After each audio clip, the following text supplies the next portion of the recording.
آخر هم طالبان په پاکستان برلاسي شول. پاکستان یې څنګه په چغو کړو او اوس تازه دفاع وزیر محمد آصف څه ویلي دي. د افغان نیوز قدرمن لیدونکو ستړي مشئ، وخت مو بخیر. پوره جزئیات هم دلته راسره وګورئ.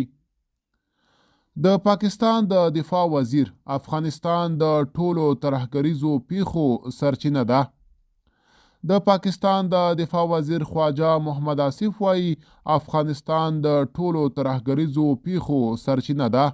آصف دا څرګندونې پرون د مارچ په 28مه پر خپلې ایکس پاڼې یا پخوانی ټویټر لیکلي او ادعا یې کړې چې په پاکستان کې د ترهګرۍ سرچینه په افغانستان کې ده.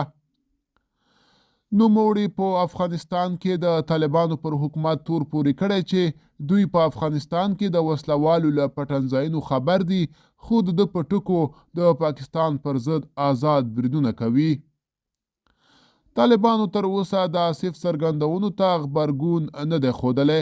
آصف وړاندې ویلي پر ډیورنډ کرښې یوازې هغو کسانو ته د تګ راتګ اجازه ورکول کیږي چې پاسپورټ او ویزه ولري.